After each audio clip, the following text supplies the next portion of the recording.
오늘 하나님께서 이 시간 우리에게 주신 말씀은 빌립보서 4장 6절과 7절 두 절인데요. 빌립보서 4장 6절과 7절입니다. 말씀이 짧습니다. 우리 같이 한 목소리로 읽겠습니다. 빌립보서 4장 6절과 7절입니다. 아무것도 염려하지 말고 다만 모든 일에 기도와 간구로 너희 구할 것을 감사함으로 하나님께 아뢰라. 그리하면 모든 지각에 뛰어난 하나님의 평강이 그리스도 예수 안에서 너희 마음과 생각을 지키시리라. 아멘.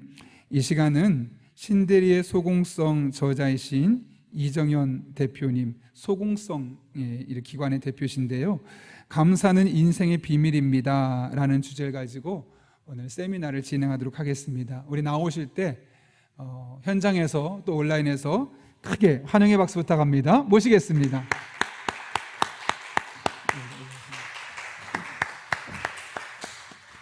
네, 반갑습니다. 네, 반갑습니다. 네. 그 코로나 블루 함께 극복하기. 사실 이 코로나 시대로 인해서 우울감이랑 부정적인 감정들이 많이 쌓이죠. 그 중에 하나가 이게 이런 부정적인 감정, 우울감을 극복하는 방법 중에 하나가 바로 감사입니다. 그 노하우에 대해서 오늘 여러분들과 함께 나눠보려고 합니다. 서울에 가면 그 오픈마인드라는 정신과 병원이 있습니다. 그러니까 치료의 근본이 마음이 열리면 된다라는 거죠. 다른 말로 할게요. 마음이 열리면 일단 관계가 형성이 되겠죠.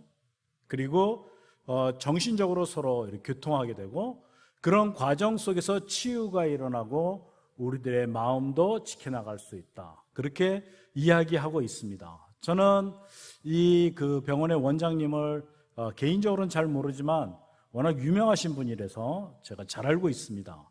근데 그분의 말에 저는 같은 그 상담자이면서 제가 이쪽 그 분야의 그 책들을 읽으면서 굉장히 공감을 많이 했어요.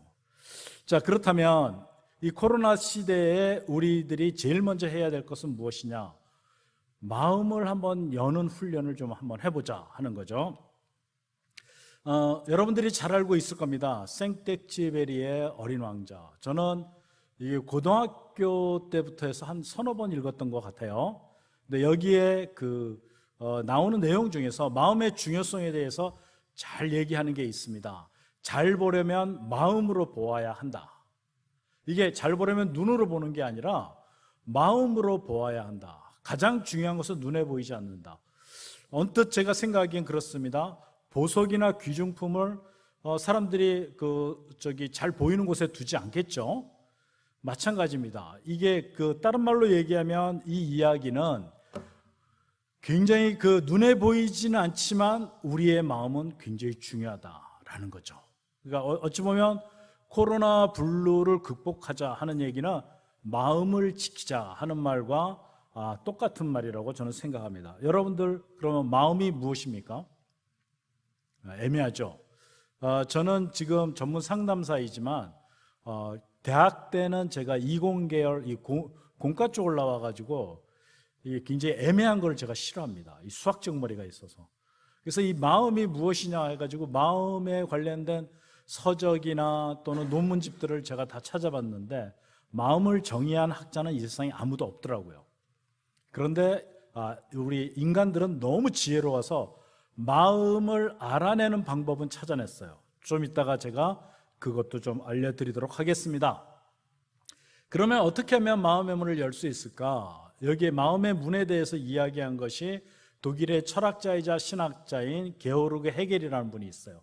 이분이 무슨 얘기를 한 거니? 우리의 마음은 두 개의 마음의 문이 있다는 거예요. 밖에서 열 수 있는 문, 안에서 내가 열 수 있는 문. 안에서 열 수 있는 문은 결국은 손잡이는 안쪽에 달려 있다는 거죠. 그렇다면 이제 이중으로 되어 있는 문을 갖다가 열려면 밖에 있는 문은 쉽게 누군가가 우리가 어떤 인위적으로 열 수가 있지만 안에 있는 문은 결국은 그 당사자가 열고 나오지 않으면 열 수 없다라는 것이죠. 이거는 되게 중요한 문제입니다. 그러니까 이 안에 있는 문, 그러니까 여러분들이 지금 전도하려고 하는데 상대방의 마음의 문을 열어야 되고요. 아내와 남편이 다툼이 있다, 또는 여러분 사업하시는 분들은 또 비즈니스 상대의 마음을 갖다가 알아야 되는데 어떻게 열 수 있을까? 이것은 내가 열 수 있는 데는 한계가 있다라는 거예요. 스스로 열도록 도와줘야 된다는, 그게 비법이다라는 거죠. 우리가 보통 마음의 문을 열기 위해서 레크레이션을 합니다. 그런데 이 레크레이션은 밖에 있는 문은 거의 확실하게 열 수 있는데 안에 있는 문을 갖다가 여는 데는 조금 어려울 때가 있어요. 예를 한번 들어볼게요. 369 369 하는데, 이런 게임을 하는데 한 사람이 내가 이 나이에 이런 거 해야 돼? 자, 이렇게 생각이 들었다면 마음의 문이 열릴까요? 안 열립니다. 아무리 밖에서는 재미있고 뭐 하하대고 웃고 있지만 이 사람의 마음의 문은 열리질 않습니다. 그러면 레크레이션은 별로 효과적이질 않습니다.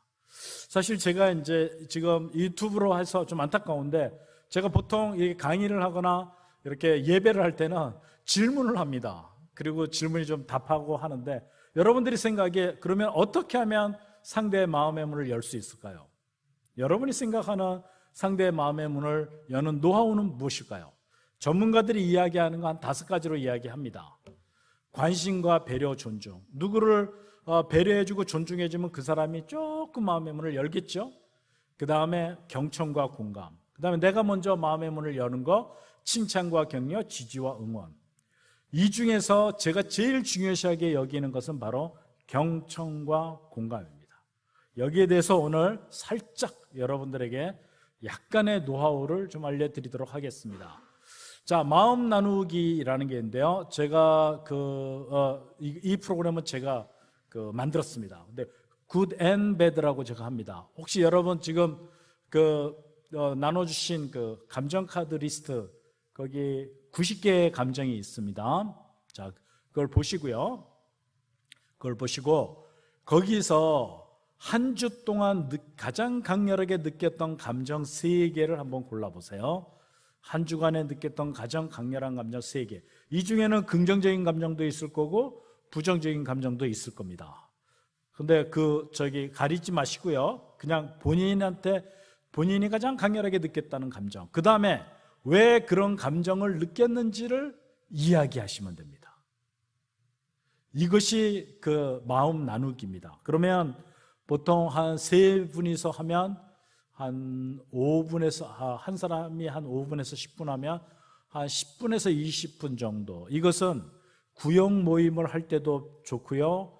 그 다음에 가족끼리 만나서 할 때도 굉장히 좋습니다.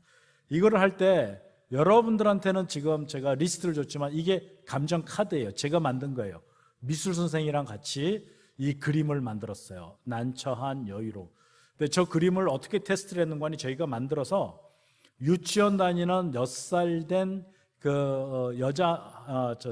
여학생한테 단어의 이름을 알려주지 않고 이 단어를 맞춰보라고 했을 때 90% 이상 맞췄어요. 그러니까 그림이 잘 표현됐다는 거죠. 제가 이 카드로 할 수 있는 여러 가지 게임들이 있어요. 나중에 기회가 되면 여러분 사용하시면 되게 좋습니다. 그 다음에 이건 욕구 카드입니다. 아까 제가 얘기를 했죠. 인간의 마음을 정의한 학자는 없지만 인간의 마음을 알 수 있는 방법, 이게 3가지인데 그게 바로 감정과 욕구와 생각입니다. 다시 한번요. 자, 여러분들이, 제가 이제 전문 상담사이잖아요. 제가 누구를 상담을 할 때 그 사람의 마음을 알아챌 수 있는 거는 그 사람한테 질문을 해서 그 사람의 감정과 욕구와 그리고 생각을 알아내면 거의 그 사람의 마음을 저희가 확인할 수 있습니다. 이 중에서 감정을 이야기한다라고 하는 것은 서로 마음을 연다 하는 것과 똑같습니다. 그러니까 이게 제가 이 게임, 이 굿앤배드를 하면 전부 다 놀래요. 야, 감정 단어를 가지고 이야기가 되는구나. 이걸 가지고 해외에 있는 우리 교민들하고도 아주 잘 대화도 됩니다. 제가 서울의 충신교회에서는 거기 그 해외로 나가 있는 유학생들, 또 잠시 해외로 출장 가 있는 분들하고 계속 이 공감 카드를 가지고 서로들 대화를 하는 것을 제가 봤습니다. 자, 지금서부터 그러면 이제 이 감정에 대해서 좀 얘기를 하겠습니다. 여러분, 감정을 왜 만들었을까요? 하나님께서는. 다른 말로 할게요. 감정의 역할이 뭡니까? 아까 얘기했죠. 저는 수학적 머리가 있어서 이렇게 감정이란 무엇이냐, 이 애매모호한 걸 저는 싫어요. 그래서 제가 지금 한 수십 권의 책을 보면서 감정이란 어떻게 정의를 내렸을까를 보다가 제가 어느 책에서 맞아! 이거야 하고 탁 느낀 게 있어요. 제가 그 정의를 본 다음에 제 그 상담 실력이 한 단계 위로 올라갔습니다. 어느 정도냐?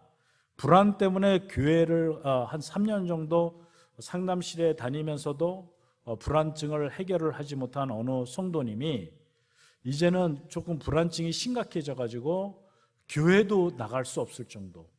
근데 저하고 지금 요즘에 그 코로나 시대잖아요. 그래서 저는 줌으로 이제 상담을 하는데 3번 만에 그 사람의 범불안 증세를 치유가 됐습니다.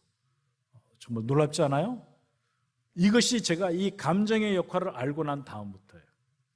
감정의 역할은 바로 이 감정이라는 단어를 갖다가 우리 보통 감정 기분하면 feel이라고 하는 단어를 많이 쓰는데 외국에서는 이 정서라는 단어까지 해가지고 여러분 보세요. 감정, 느낌, 정서, 분위기, 기분 이래가지고 주로 많이 쓰는 단어가 emotion이라는 단어를 씁니다. 그래서 emotion은 이는 밖으로, motion은 움직임이에요. 그러니까 밖으로 나가는 움직이라는 거예요. 몽관이 우리 마음의 상태, 무의식에 있는 마음의 상태를 의식의 세계에다 알려주는 거예요. 저 사람이 나 무시하는 것 같아. 나 화가 났어. 좀 처리 좀 해줘. 나 지금 이 코로나가 언제 끝날지 몰라서 걱정이 돼. 좀 처리 좀 해줘. 내 요즘에 우울증이 심각해서 되게 무기력해 있어. 좀 처리 좀 해줘. 해가지고 이 무의식의 마음의 세계에 있는 이 마음을, 무의식에 있는 마음을 의식의 세계에다 전달해주는 역할. 자, 그러면 여러분 에너지 불변의 법칙이라는 거 고등학교 때 배웠을 겁니다. 일단 무의식의 세계에서 의식의 세계로 나왔어요. 그러면 처리를 해야 되는데 감정이 처리 안 되면 어떻게 되느냐? 많은 심리학자들이 이런 얘기합니다. 감정은 절대 사라지지 않는데요. 그러니까 무의식의 잠재의식 속에 있으면서 자기를 알아달라고 수시로 자기를 알아달라고 떼를 쓴다라는 거예요. 자, 그러면 이 감정이 처리가 안 된 사람들은 어떻게 될까요? 그 감정을 갖다가 잠재워야 되죠. 예를 들어서 부부싸움을 하고 왔어요. 나왔는데 굉장히 중요한 VIP를 만나서 이 사람하고 사업상 이야기를 해야 됩니다. 근데 그 사람 앞에서 내가 인상을 쓰거나 우울한 표정을 지을 수는 없잖아요. 밝은 표정을 지어야 될 거 아니에요. 그렇게 되면 지금 우울하고 기분이 나쁘고 불안하고 찜찜한 이 감정은 눌러야 될 거 아니에요. 그렇게 되니까 에너지 소모가 엄청 많이 되는 거예요. 에너지를 많이 소모하다가 보니까 인식의 제한도 생기고요. 그리고 중요한 거는 우린 수시로 선택하고 집중을 해야 되는데 그걸 할 수 없습니다. 그 다음에 이게 스트레스로 작용이 돼가지고요. 원인모를 육체적인 병으로나 마음의 병을 얻어요. 이걸 우리는 신체화 증상이라고 합니다. 제가 이 신체화 증상에 대해서는 여러분에게 나중에 이야기할 기회가 있으면 좀 더 자세하게 좀 얘기하겠습니다. 아주 심각합니다. 이게 그러다가 어느 한계에 도달하면 이제 참을 수 없을 때는 폭발을 하죠. 화산처럼. 언제 폭발할지도 몰라요. 그래서 시한폭탄 같아요. 그러면 이 감정을 어떻게 해소할까요? 아시는 분 계세요? 사실은 제가 아시는 분 있으면 좀 대답을 하면 제가 선물을 좀 드리고 싶었는데 감정 해소 방법은 간단합니다. 굉장히 간단해요. 표현하고 이해되어지면 사라지는. 그런데 지금 여러분, 제가 여러분에게 한번 물어볼게요. 여러분 집에서 남편이랑 아내랑 또는 가족들끼리 하루의 감정들을 나누고 있는 가정들이 있나요? 없으면 여러분 처리되지 않은 감정을 어떻게 처리하시겠습니까? 아주 심각합니다. 이거. 제가 간단하게 좀 사례를 좀 하나 얘기하고 얼마나 중요한지를 좀 여러분에게 좀 알려드리도록 하겠습니다. 중3짜리 아이가 공부를 꽤 잘하는 아이인데 영어가 좀 점수가 낮으니까 열심히 공부해서 영어 점수를 높이기 위해서 열심히 노력했습니다. 평소에 2배, 3배. 근데 중간고사를 봤는데 영어 점수만 안 나왔어요. 너무 안타깝죠? 이 아이는 속상했는데 옆에 친구가 놀리니까 폭발을 했어요. 그러니까 담임선생님이 그걸 보더니만 상담받으면 좋겠다. 그래 저희 상담실에 왔습니다. 제가 뭘 도와주면 좋을까? 그러니까 자기가 공부를 하는데요. 공부하다가 그 영어 점수가 안 나온 것 때문에 그때 느꼈던 그 기분 나쁜 감정이 삐쭉 올라온대요. 그러면 혼자서 이런대요. 아니야. 옆에 있던 엄마가 너 왜 그러니? 그러면 별일 아니에요. 본인은 별일 아니라고 하는데 자기는 어떻게 이 삐쭉삐쭉 올라오는 감정을 처리할 줄 몰라서 애를 먹고 있는 거죠. 저는 거기 전문이에요.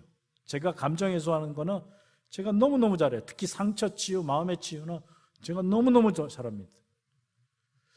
여하튼 그런 문제라면 내가 너 도와줄 수 있어. 그래서 저랑 이제 상담이 시작이 됐습니다. 어느 날 상담실 들어오면서 소리를 지르는 거예요. 누가 엄마 생일 만들었어? 무슨 일이 있었니? 그러니까 자기가 이 세상에서 제일 사랑하는 게 자기 엄마인데 중간고사를 망치고 기말고사를 잘 보기 위해서 공부하다 보니까 엄마 생일을 처음으로 잊어버렸다는 거예요. 근데 그날 안타깝게도 자기 아버지도 잊어버렸대. 엄마는 자기 남편과 아들이 자기 생일을 잊어버린 걸 보고 너무 슬퍼서 울기 시작했어요.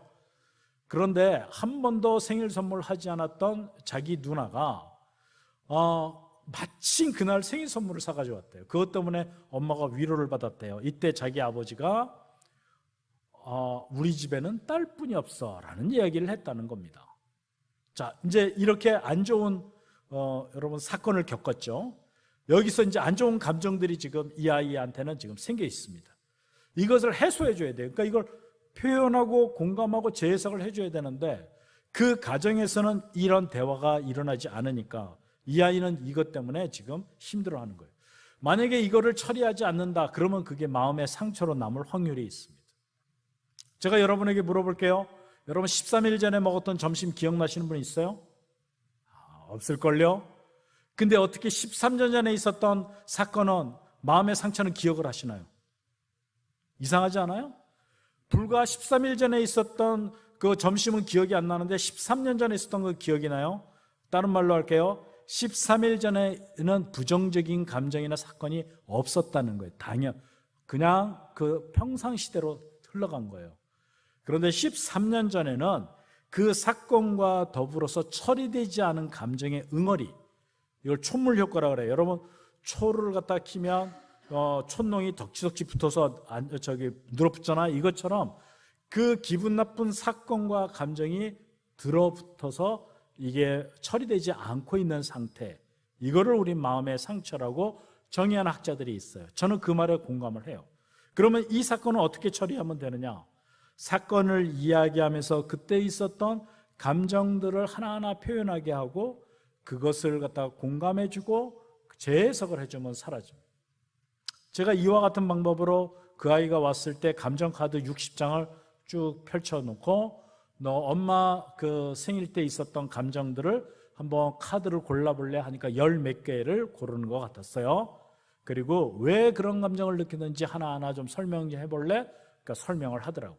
예를 들면 이렇습니다. 비참하다. 그래서 그랬구나. 너 많이 비참했구나. 왜 그렇게 그런 감정을 느꼈니? 아버지가요, 우리 집에는 딸뿐이 없대요. 저는요, 여태까지 엄마 생일 한 번도 제가 선물 안 사준 적이 없거든요. 누나는요, 한 번도 안 하다가 딱 한 번 했는데 타이밍이 맞아가지고 누나는 존재감이 있고 저는 존재감도 없어가지고요, 너무 비참했어요. 그러니까 그랬겠구나. 자, 이런 식으로 그 아이는 자기의 감정을 표현하게 하고 저는 공감을 해줬습니다. 자, 이게 끝나고 난 다음에 제가 한 30분 동안 재해석을 했죠. 너 나중에 결혼해서 너 아내의 생일을 잊어버려서 아내가 되게 슬퍼할 때 너희 자녀 중에 누가 생일 선물을 사가지고 와서 너희 아내가 위로를 받으면 넌 어떻게 하겠니? 칭찬해 줄 것 같아요. 그렇지. 아마 너희 아버지도 너희 누나를 칭찬해 주기 위해서 했던 말은 아닐까? 그럴 수도 있겠네요. 이런 식으로 상담이 흘렀습니다. 1시간 상담 시간이 끝나고 제가 오늘 상담을 했는데 소감이 어때? 그러니까 엄마 생일이 빨리 왔으면 좋겠어요. 내가 2배로 잘해줄 거예요. 여러분 지금 이 이야기를 듣는 순간 어떤 느낌이 좀 드시나요? 제 감정이 좀 해소가 됐구나. 그런 감정이 생각이 드시죠? 저도 그렇게 들었어요. 근데 그거를 10년 후에 제가 확실하게 확신을 했습니다. 제가 그 내용을 가지고 아까 목사님께서 소개했던 신대리의 소공성이란 책의 소재로 쓰기 위해서 이제 저랑 했던 내담자들한테 이제 양해를 구해야 되기 때문에 수소문해서 그 친구의 전화번호를 알아냈어요. 그러니까 어느 대학원에 대학교 박사과정을 밟고 있더라고요. 그래서 그 친구랑 이제 통화를 해서 내가 너 중학교 때 상담했던 선생인데 너 그때 엄마 생일에 있었던 그 사건을 가지고 내가 소재로 책에다가 쓰려고 하고 있어. 내 이름이랑 여러 가지 환경이나 이런 것들은 내가 조금 다르게 좀 표현을 할게. 써도 되겠니? 그러니까 그 아이가 하는 말에 제가 정말 놀랐습니다. 무슨 얘기를 하는 거 아니? 선생님, 제가 선생님하고 상담했던 건 기억이 나요. 그런데 엄마 생일 사건은 기억이 안 나요. 여러분 지금 10년이 지나서 저는 기억을 하고 있는데 그 친구는 기억이 없다는 거예요. 어떻게 된 거예요? 감정이 어떻게 된 거죠? 해소됐다는 거예요. 제가 이런 방법으로 인해서 제가 전주에 가면 안디옥 교회라고 큰 교회가 있습니다. 그 교회에서 한 30-40분의 성도님들 저하고 이제 상담을 통해서 마음의 상처들을 치유했는데 한 분은 한 쉬운 몇 가지 상처가 있으시더라고요. 저하고 1시간 만에 그 상처 치유 다 됐습니다. 상처 치유하는 방법을 제가 알려드리고 그리고 핵심적인 상처는 제가 좀 상담을 하고 저도 놀랐어요. 1시간 상담하고서 저 대표님 이제 상담 안 받아도 될 것 같아요. 혼자서 치료할 것 같아요. 너무 좋은 거 아니겠어요? 네. 바로 이러한 이것이 바로 여러분 잘 보세요. 가정에서 일어나고 그리고 이게 전도에도 한 좋은 방법이 되지 않을까 이렇게 생각해요. 가정에서 일어난 사건 하나 알려드릴게요. 한 친구가 키가 한 186, 아주 키도 크고 아주 괜찮은 청년이에요. 괜찮은 집사입니다. 저하고 이제 알게 돼가지고 이 감정카드, 이 감정 나누기 구덴베드에 대해서 제가 알려줬죠. 그러니까 그 카드 자기 좀 달래요. 자기 딸이 셋이 있는데 도통 대화가 안 된대요. 딸이 3살, 5살, 7살 이렇게. 그래서 줬죠. 근데 한 달 후에 저하고 우연히 통화하는 기회가 있는데 대표님 정말 감정카드가 놀랐습니다. 왜요? 그러니까 제가 딸들하고 대화가 안 됐는데 감정카드를 쫙 펴놔놓고 오늘 느꼈던 감정 3개씩 찾아봐 그러니까 세 딸이 동시에 딱 주는 카드가 있었대요. 그게 무슨 카드였을까요, 여러분? 맞습니다. 무섭다예요. 자기는 너무 놀랐다는 거예요. 본인은 아무렇지도 않게 했는데 그냥 자기가 딸들이 하는 행동이나 말이 좀 마음에 안 들어서 조금 인상을 쓰잖아요. 그러면 그 딸들이 무서워하는 거예요. 그러니까 아빠랑 대화를 안 하는 거예요. 근데 감정 카드를 이용하니까 대화가 되더라고요.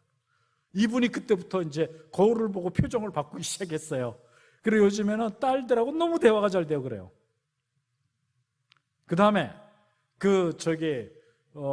한 분이 한 250명 정도 되는 교회인데 개척해서 한 5년? 그 목사님 제가 잘 알고 있는데 열심히 개척해서 여하튼 250명 정도 아주 성공적으로 목회를 잘 하시는 분인데 거기에 구역장들하고 저하고 이제 한 1년 정도 하면서 이 훈련을 했죠. 그래 그 집사님이 이 감정카드의 매력에 푹 빠져가지고 이걸 3벌, 4벌을 가지고 다니는 거예요. 저한테 간증을 하는데 학교에서 어린아이 자기 아들이 반장이 됐대요. 요즘은 1등 하여서 반장이 되는 게 아니라 그냥 봉사하는 사람이 반장이 된대요. 여하튼 반장이 돼서 학부모 회의 갔더니 그 아들이 반장이 됐으니까 학부모 대표가 되시라고. 그래서 얼떨결에 대표가 됐는데 회의를 하고 나니까 시간이 좀 남더래요. 뭐 할까 하다가 감정카드 가져온 게 있어가지고 그걸 쭉 펼쳤대요. 그러면서 우리 한 4-5명씩 해가지고 한 주간 느꼈던 감정 3개를 갖다가 고른 다음에 서로 얘기해요. 이게 대박이 났다는 거예요. 학부모들이 너무너무 좋아하는 거예요. 그러면서 우리 이렇게 할 게 아니라 우리 일주일에 한 번씩 만나가지고 우리 이거 같이 좀 해요. 그때 우리 여기 여성분들 좋아하는 거 있잖아요.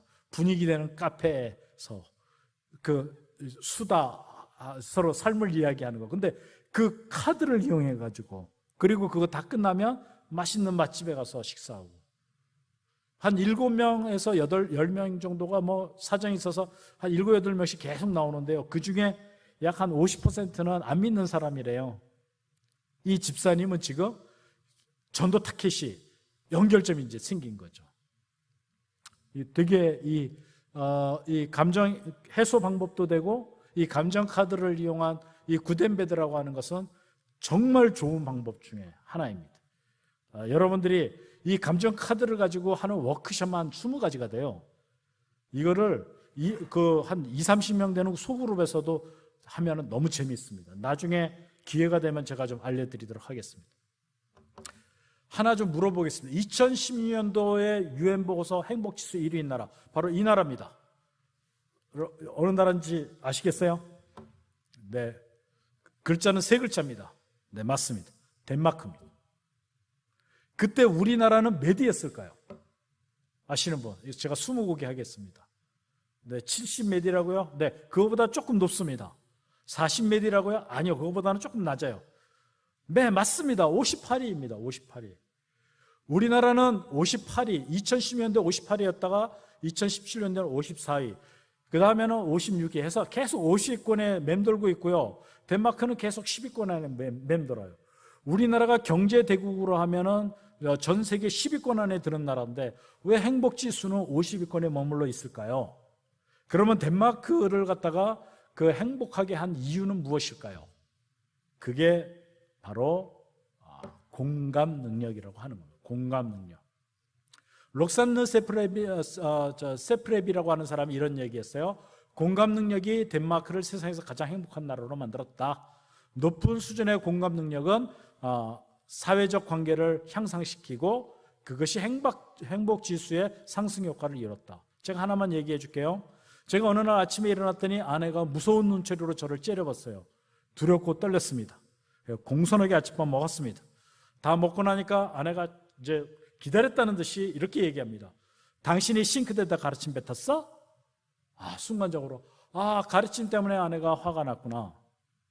근데 제가 안 뱉었어요. 자, 이럴 때 여러분 어떻게 대화를 하시겠습니까? 제가 예전 같으면 나 안 뱉었어.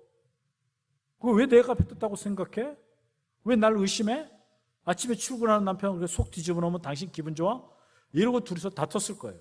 근데 최근에는 제가 이 공감 능력이 향상이 돼서 먼저 공감을 해줘야 되겠다. 공감이 뭐예요? 상대의 마음을 읽는 거죠. 상대의 마음 중에서도 우리가 욕구, 감정, 그 생각 중에서도 생각을 읽을 수 없으니까 감정을 읽기가 제일 좋아요. 감정을 읽어주면 돼요. 당신 가르침 때문에 많이 화가 났군요. 그러니까 아내가 그래요. 내가 어저께 마침 싱크대 깨끗하게 청소해놨는데 누가 더럽게 가르침을 뱉어가지고 그래서 수압을 세게 해가지고 그것을 가르침을 떨어뜨리려고 했는데 점성이 있어서 안 떨어지더래요. 그래서 손으로 뜯어냈대요. 그래서 아우 더러웠겠다. 그래도 당신이 청소해줘서 고마워요. 이 순간에 아내 얼굴이 샥 피는 거예요. 아내가 자기의 마음을 위로받았잖아요. 공감받았잖아요. 그때 제가 얘기했어요. 여보, 근데 그거 내가 뱉은 거 아니야. 왜 내가 뱉었다고 생각했어요? 그러니까, 이게 크고 굵으니까 당신 건 줄 알았지? 그러니까, 그렇구나. 크고 굵어서 내 건 줄 알았구나. 자, 보세요. 아까 같은 경우에는 어떤 사회관계가 형성이 됐어요? 서로 나를 의심한다 해가지고 저는 기분이 나빠졌죠? 아내는 화가 났죠? 이렇게 부정적 감정이 부딪히면 사회적 관계는 어떻게 돼요? 갈등과 비난과 반목이죠. 이렇게 다투고 나면 또 보나마나 일주일 동안 등 돌리고 잠을 잤을 거예요. 근데 두 번째 제가 먼저 공감을 하고 나니까 사회적 관계가 어떻게 됐어요? 서로가 이해가 되고 유머 상황으로 변했어요. 이 록산느 세프랩이라고 하는 박사가 한 얘기, 이게 저는 가슴에 확 와닿았어요. 높은 수준의 공감 능력이 사회적 관계를 향상시키고 사회적 관계가 향상이 되다 보면 바로 여러분이 행복해진다라는 얘기입니다. 그런데 왜 우리는 지금 교회에 와가지고 열심히 봉사하고 일하는데, 제가 제일 안타까운 건 뭐냐? 지금 교회를 갖다가 저기 세워놓은 지금의 5, 60대 이 어르신들은 대부분이 못 먹고 못 살 때, 그냥 우리나라가 가난할 때 경제 어떻게 하든지 나라의 경제를 세우고자 하면서 열심히 일하시느라고 이런 교육을 받지를 못했다는 거죠. 그래서 우리 아이들한테도 이런 교육을 아마 시킬 수 없었을 거고요. 이 공감은 부모님들이 공감하면 주위 사람들이 공감해요. 다른 말로 할게요. 구역장이 공감을 하면 구역원들이 공감을 합니다. 제가 영상이 있어요. 지금 오늘 제가 못 가져온 게 너무 안타까운데, 바로 이러한 것들이 이 교회에서 훈련이 된다면 얼마나 좋을까? 전 그 생각을 해봅니다. 이게 제가 정말 놀랬던 게 바로 이거예요. 이게 그러면 어떤 교육을 하느냐 봤더니 스텝 바이 스텝이라고 하는데요. 10년 동안 하는데 초등학교 1학년 때부터 고등학교 1학년까지 10년 한대요. 근데 더 놀란 게 일주일에 1시간이래요. 그렇다면 우리 교회에서도 이거 할 수 있지 않겠냐는. 일주일에 1시간. 제가 더 놀랐던 거는 여기에 감정카드 수업이 있다라는 거예요. 갈등 해결. 아니, 감정카드는 제가 만든 건 줄 알았어요. 그런데 덴마크는 이미 수십 년 전부터 바로 이 감정카드 수업을 하고 있었다는 거예요. 그렇다면 우리 교회에서 이 감정카드 수업을 하면 어떤 일이 일어날까요? 전도뿐만 아니라 얼마나 좋은 효과가 있겠어요? 여러분, 하나 좀 물어볼게요. 여기 지금 우리 찬양대 팀이 좀 있는데 한번 좀 얘기해 봅시다. 세 가족이 와서 정착하려면 가장 중요한 게 뭘까요? 한 단어로 좀 누가 얘기해 보시겠어요? 제가 선물 드리겠습니다. 자, 세 가족이 왔어요. 교회에 보통 전부 다 정착하는 게 아니잖아요. 세 가족이 왔다가 떠날 수도 있잖아요. 근데 정착하는데 가장 중요한 역할을 하는 게 뭘까요? 누가 얘기해 주시겠어요? 네, 맞습니다. 친구입니다.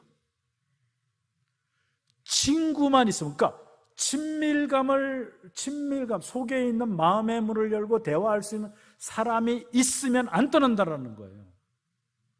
그런데 그 사람 나이대에 그 사람 성별과 그 사람이 가진 직장과 취미를 가지고 있는 그러한 똑같은 부류의 똑같은 성도가 있으면 다행이지만 이게 불가능하잖아요. 그러면 어떻게 해야 되느냐? 이러한 마음 열기에 여러 가지 좋은 프로그램들이 있어요. 그래서 제가 이런 프로그램을 통해서 이 세 가족 양성방과 이 분들하고 이 세 가족이 하면서 이런 감정카드 수업이라든가 이런 마음 나눔 이런 훈련들이 있어요. 이것을 하게 되면 친밀해지고 나면 아마도 교회에 정착할 수 있는 확률이 높아지지 않을까. 저는 거의 확신하고 있어요. 저하고 이 공감훈련 받았던 한 분이 개척을 했어요. 3년 전에. 1년 만에 87분의 성도가 생겼대요. 개척이 됐대요. 그 목사님 저한테 그래요. 이 대표님, 혹시 다른 교회에서 간증할 기회 있으면 제가 간증해 준다고 얘기하세요. 그렇습니다. 자, 이제 어떻게 그러면 우리 코로나 블루를 갖다가 없애는가 간단하게 좀 얘기하죠. 토네이도 여러분 아시죠? 저 회오리 바람. 오클라호마에는 생기는데 뉴욕에는 생기지 않아요. 혹시 그 이유 아세요? 여러분 아실 겁니다. 이게요, 평평한 지형, 기온 변화, 습도, 방향, 풍속, 풍향이 조건이 오클라호마는 맞기 때문에 생기는 거예요. 뉴욕은 맞지 않아서 안 생기는 거예요. 다른 말로 할게요. 오클라호마에 잘못된 점이 있어서 이 토네이도가 생기는 게 아니라는 거예요. 마찬가지입니다. 여러분 지금 이 코로나 블루 시대에 부정적 감정이 생기고 힘들어하고 괴로워하는 사람들은 문제가 있어서 되는 게 아니라 뇌회로에 어떠한 조금 이 조건이 맞아서 그런 거예요. 어떤 조건이 맞느냐?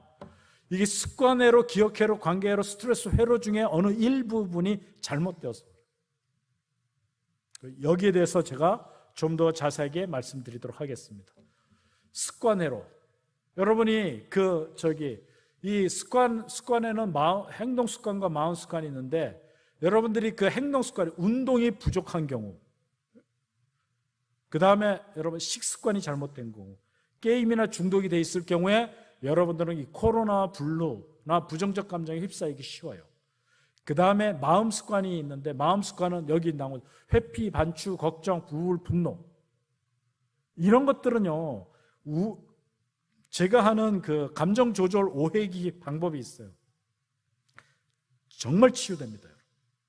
그다음 행동 습관 중에서 제가 하나만 좀 알려드릴게요. 저한테 그 우울증이 너무 심각해서 환청이 들리는 자매가 있었어요. 그래서 제가 일단 행동 습관을 좀 바꾸자. 그래가지고 제일 먼저 한 게 뭔지 아세요? 여러분 이런 말 있죠. 운동을 하면 건강에 좋다. 그 말은 잘못된 말입니다. 제가 정확한 말로 표현할게요. 운동하지 않으면 죽습니다. 다른 말로 할게요. 운동하면 좋은 게 아니에요. 운동은 필수라는 거예요. 제가 우울증에 걸려서 오시는 분들은 제일 먼저 하는 게 뭔지 아세요? 다른 거 하지 마시고 1시간 동안 산책하고 10분 동안 햇빛 쬐이를.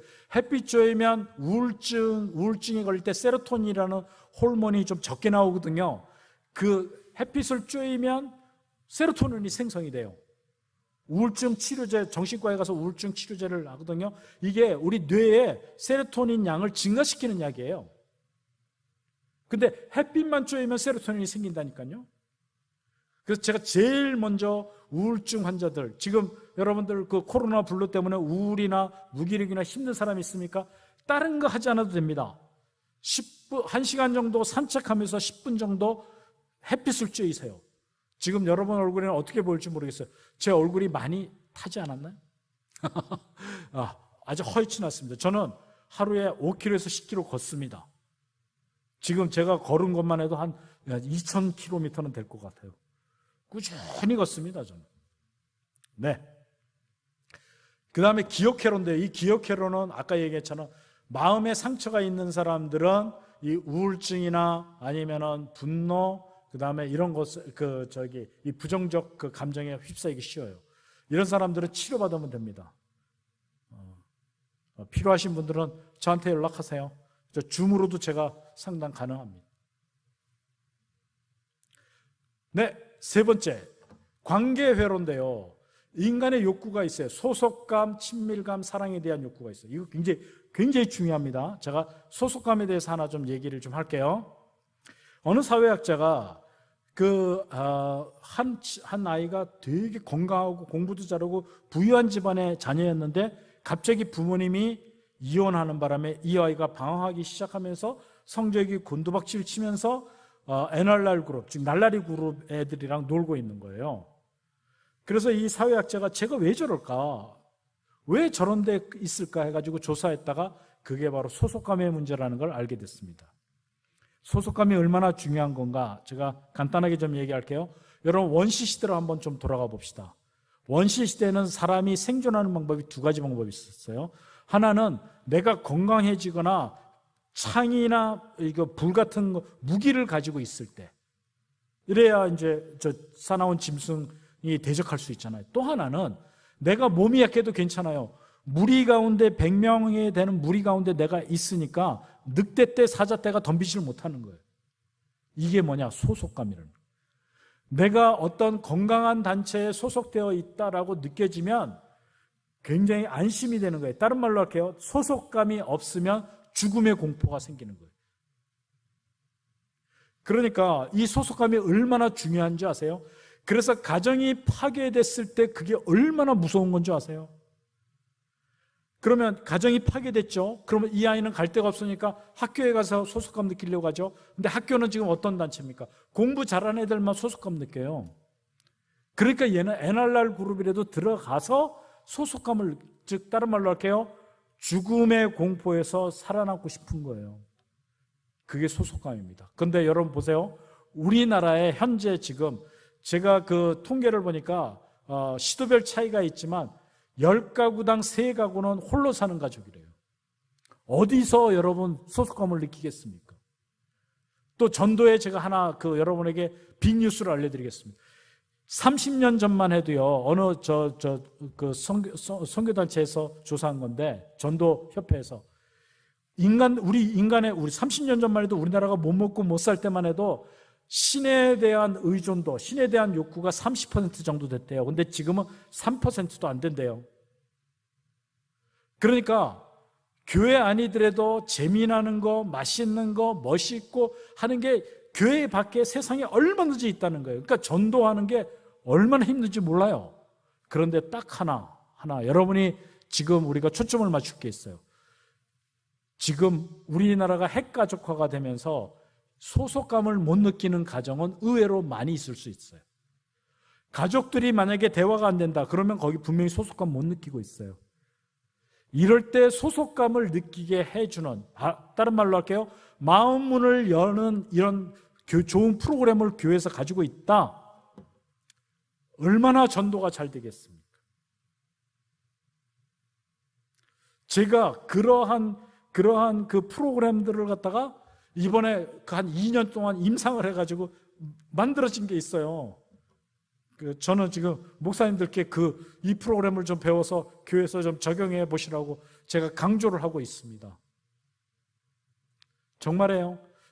제가 어떤 분 간증을 들었더니만 자기 유일한 이웃이 아파트 바로 마주 보는 바로 맞은층에 있대요. 새로운 사람이 이사 왔는데 가서 인사를 하고 보니까 키가 엄청 크고 얼굴에 칼자국도 있더래요. 그래서 아이고 무서운 사람이 이사 왔구나, 때 봐서 다른 데로 이사 가야지라고 생각을 했는데 나중에 알고 보니까 새로운 옆에 교회 담임 목사님이시더래요. 이게 지금 현 시대예요. 이제는 옆에 누가 사는지도 모르는 시대잖아요. 이럴 때 교회에서 마음 문을 열고 소속감을 느끼게 해주는 그런 프로그램이 있다. 얼마나 좋겠습니까? 전도에 좋은, 관계의 전도에 좋은, 이것을 교회마다 지역의 형편이나 또는 그쪽에 있는 성도님들의 성향을 봐가지고 여러분들이 잘만 머리를 짜내시면 좋은 전도 전략이 생길 수 있다는. 이렇게 친밀한 인간관계는 우울을 갖다가 예방하는데, 이 20살 간 넘은 그 딸아이가 얼마나 심각한 우울증에 걸렸는지 대학을 포기를 하고요. 그리고 환청이 들리고요. 그 정신과에 가가지고 약을 처방받았는데 거의 순간 기억도 안 날 정도로 아주 센 약을 먹어서 거의 잠만 자고. 근데 그 딸을 어떻게 치료해 좋을지를 모르겠고. 그래서 그쪽 교회 담임 목사님이 저한테 연결을 했어요. 이 대표님, 이거 어떻게 좀 상담 좀 해서 좀 치료 좀 해주세요. 그래서 그 아이랑 저랑 이제 상담이 됐는데 제가 그랬어요. 혼자서는 안 됩니다. 이게 우울증 치료는 관계가 필요합니다. 그러니까 엄마가 같이 지금서부터 저하고 상담을 해야 됩니다. 그래서 그 엄마랑 같이 제가 상담해서 엄마랑 같이 운동하게 하고 엄마랑 같이 햇빛 쬐이게 하고 2달 만에 완전히 나았어요. 환청까지 다 나았어요. 그 엄마는 지금도 때만 되면 저한테 커피 쿠폰 보내요. 대표님 너무 감사해요. 제가 이거 코로나라서 얼굴 뵙지도 못하고 식사도 제대로 못하고 때만 되면 내가 기도하다가 저 대표님 생각나면 우리 딸 생명 살려주신 것 때문에 제가 이렇게 커피라도 성의를 보입니다. 그래서 보냅니다.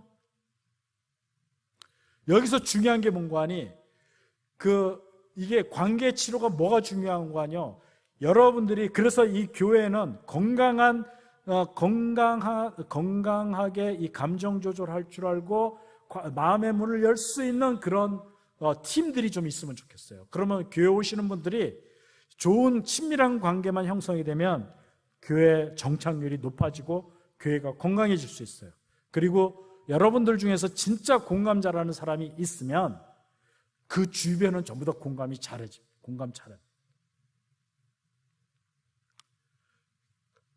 그래서 제가 아까 얘기한 마음 나누기, 구덴베드, 이것을 가지고 구역장들이 좀 훈련했으면 참 좋겠어요.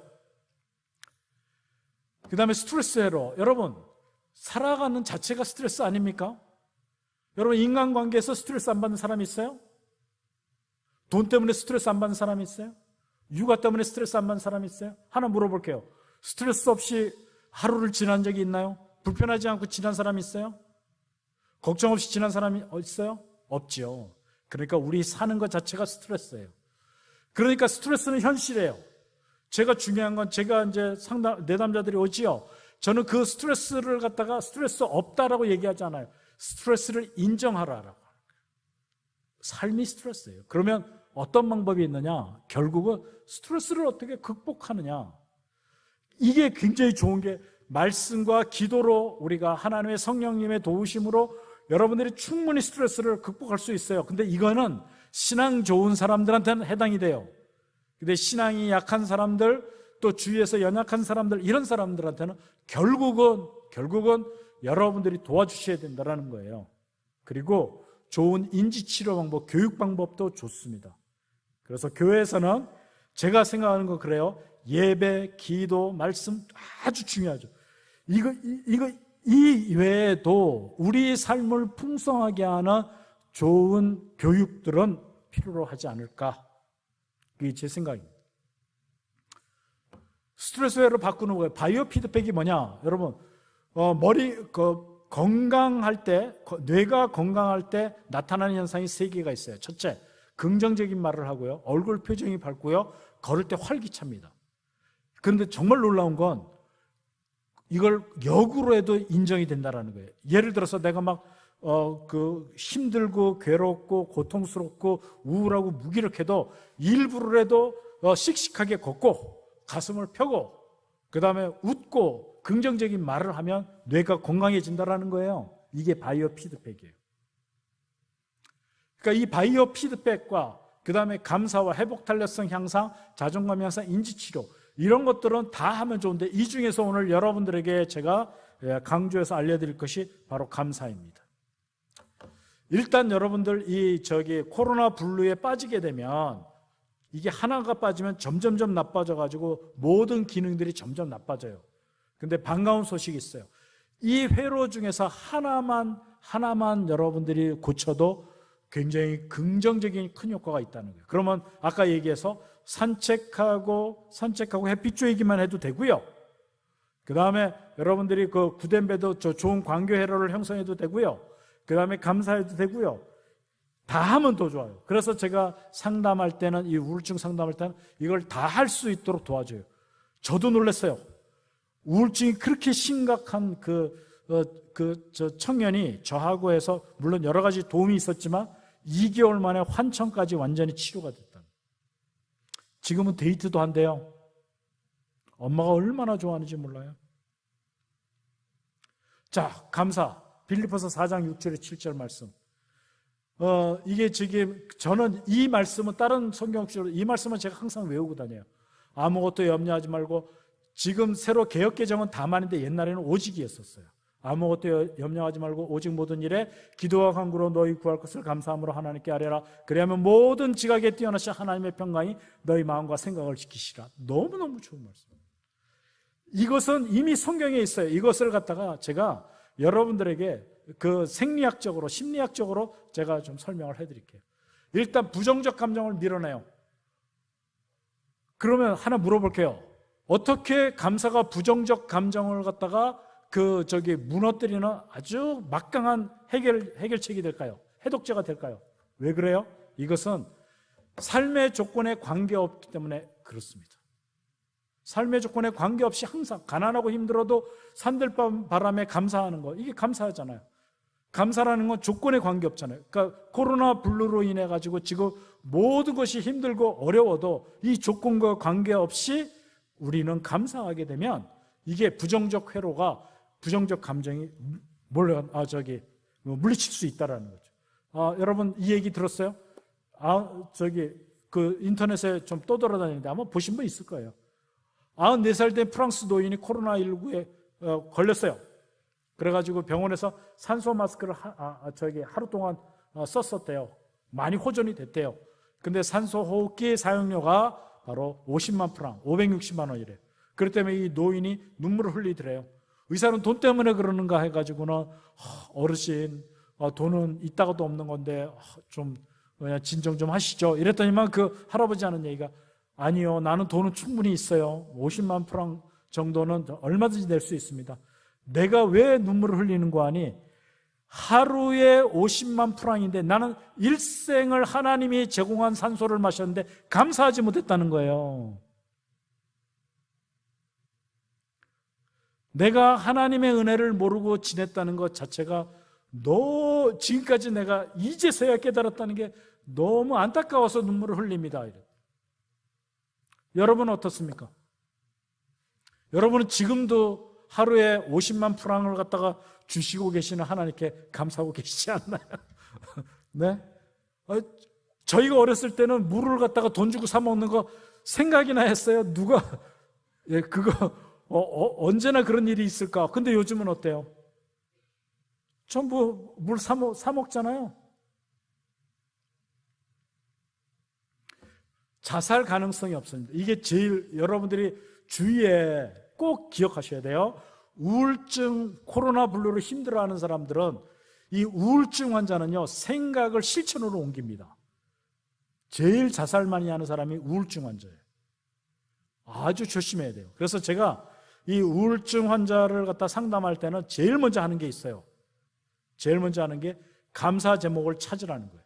그래서 매일같이 저하고 같이 오늘 감사 제목 3가지가 뭐예요? 저한테 제가 얘기를 해요. 계속 감사하게. 그 다음에 불안을 없애줍니다. 이게 제가 이제 저랑 같이 이제 이 교육받는 사람들한테는 감사 훈련을 시키는데요. 감사 훈련에 미래 감사라는 게 있어요. 미리 감사. 여러분, 불안이나 걱정이 뭐예요? 현재 때문에 불안하고 걱정이 되는 거예요? 아니면 미래 때문이에요? 미래죠, 미래. 그런데 그 미래를 미리 감사를 해버리게 되면 어떤 일이 일어나느냐? 어차피 그 일을 해야 되잖아요. 그 일을 하는데 내가 불안하고 걱정을 하면 긴장하고 마음이 편하지 못한 상황에서 그 일을 하는데 이미 감사를 하고 나면 감사하는 마음으로 하니까 마음이 많이 편안해지겠죠. 그러니까 미리 감사, 미래 감사가 엄청나게 효과가 있어요. 이걸 했더니 나중에 실제 그 일이 일어나면 진짜 감동이 되고요. 그리고 이 미래 감사를 하게 되면 내가 시나리오 작가가 된 것 같아요.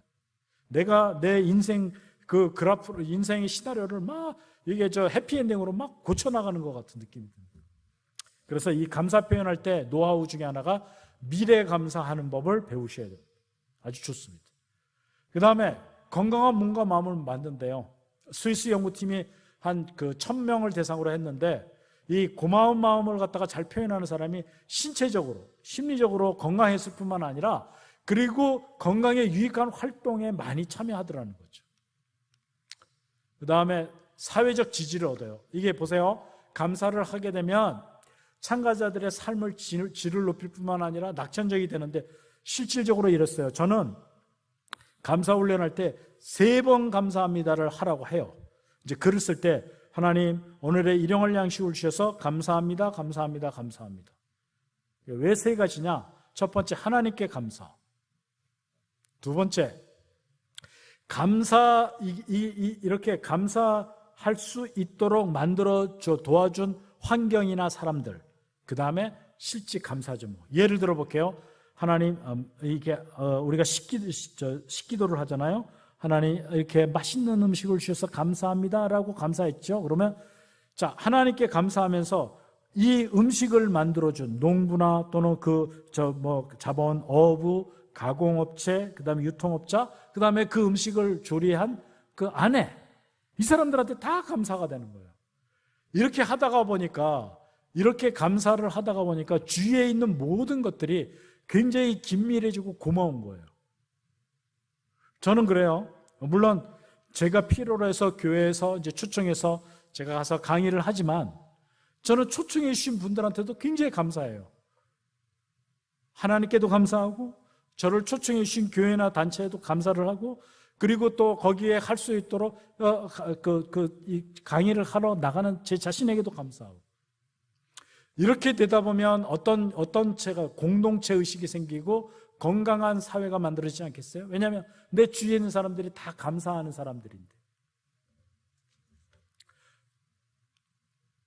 그 다음에 행복해집니다. thank는 think로부터 나왔대요. 말장난 같지만 글자 하나 A가 A로 바뀐 거예요. 그러니까 이 감사하려면 생각을 해야 될 거 아니에요. 뭘 생각을 해야 되냐? 감사는요, 발견하는 게 아니래요. 찾는 거래요. 찾으려면 어떻게 돼? 생각해야죠. 생각. 콜럼부스가 대륙을 갖다가 아메리카 대륙을 발견한 것처럼 찾아야 되는 거예요.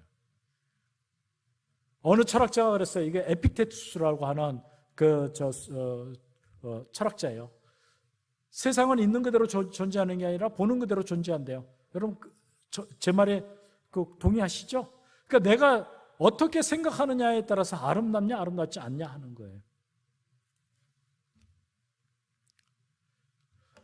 그리고 일상적이고 사소한 것도 감사히 여기는 것, 이 훈련이 잘 돼 있으면 당연한 게 놀라운 것으로 발견됩니다. 이렇게 되면 어떻게 되느냐, 이게 마음의 근육이 생겨요. 이 코로나 블루 시대에도 마음의 근육이 생기면 굉장히 건강해져요. 여러분 아인슈타인 아시죠?